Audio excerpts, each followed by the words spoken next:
ভারত বাংলাদেশ সীমান্তের অন্যতম গুরুত্বপূর্ণ বাণিজ্য বন্দর আসামের করিমগঞ্জ। সেই করিমগঞ্জেই দাঁড়িয়ে রয়েছি আমরা। প্রতি মাসে কয়েক হাজার কোটি টাকার ব্যবসা হয় এই অঞ্চলের স্থলপথে এবং জলপথে।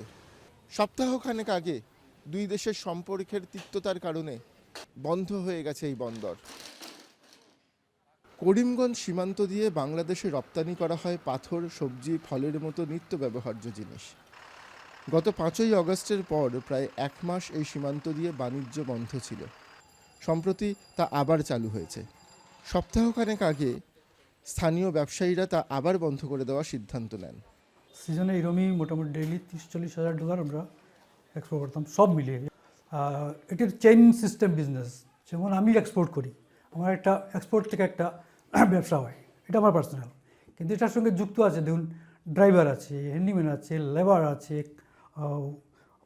বিভিন্ন বন্ধ হলে তো সব চেইনটাই বন্ধ হয়ে যায়, ম্যাক্সিমাম ক্ষতি হচ্ছে আমাদের। কিন্তু আমরা নিরুপায় অর্থে বাংলাদেশের যে পরিস্থিতি বর্তমান, এটা আমাদের একটু সেন্টিমেন্টের ব্যাপার, যার জন্য আমরা আপাতত এটা বন্ধ রেখেছি।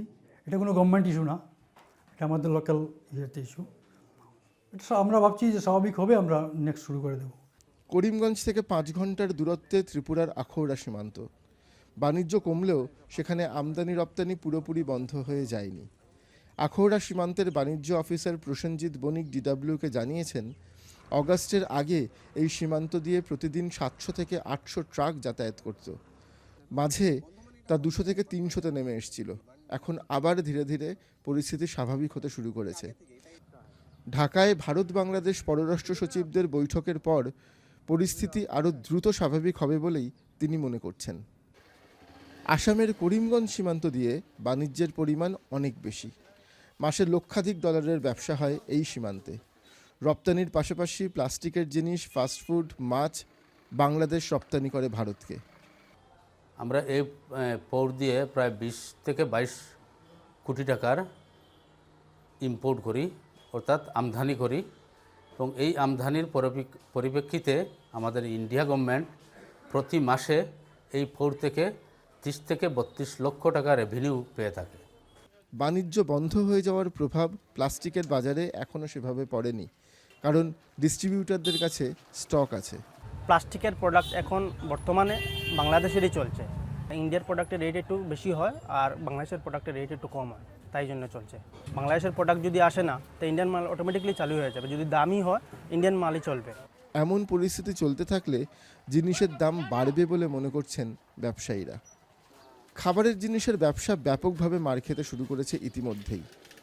ব্যবসায় ক্ষতি হচ্ছে 80%-ও বেশি। पहले महीने में मान के चलिए 20 गाड़ी, 25 गाड़ी, 30 गाड़ी ऐसा हो जाता है। लेकिन जब से बॉयकॉट स्टार्ट हुआ है और जैसे रैली वगैरह हुआ है, तो बिजनेस आधा हो गया है। आधा से भी बहुत कम हो गया है। जो पहले का स्टॉक था वही माल हो रहा है, नया माल तो अभी आ ही नहीं रहा है, बंद हो गया है। নাম প্রকাশ করা যাবে না এই শর্তে এক অফিসার জানিয়েছেন, চেষ্টা চলছে দ্রুত এই অচলাবস্থা কাটানোর। কিছু কিছু ক্ষেত্রে বাণিজ্য শুরুও হয়েছে। প্রশাসনের বক্তব্য, সীমান্তে শান্তি বজায় রাখাই এখন তাদের প্রধান লক্ষ্য। Shribhumi district shares 105 kilometers border with Bangladesh, and we have two ICPs, one in Sutakandi and one in the river port in town area. Right now the border is absolutely secure, and police along with the border security force, we are doing joint patrolling, and as far as law and order situation is concerned, it is peaceful here. Actually people here are very cooperative, so they are a little bit upset about the situation in Bangladesh. গত 9 তারিখ ভারতের পররাষ্ট্র সচিব বাংলাদেশে গেছিলেন।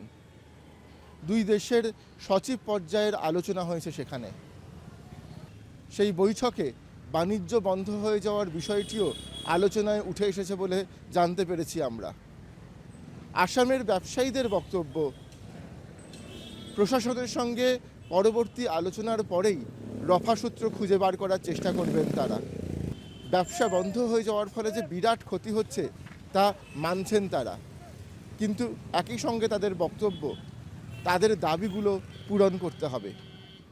সব মিলিয়ে এখনও স্পষ্ট নয় কবে নতুন করে শুরু হবে দুই দেশের বাণিজ্য। ক্যামেরায় রাউফের সঙ্গে আমি সমন্তক, ডিডব্লিউ, আসাম।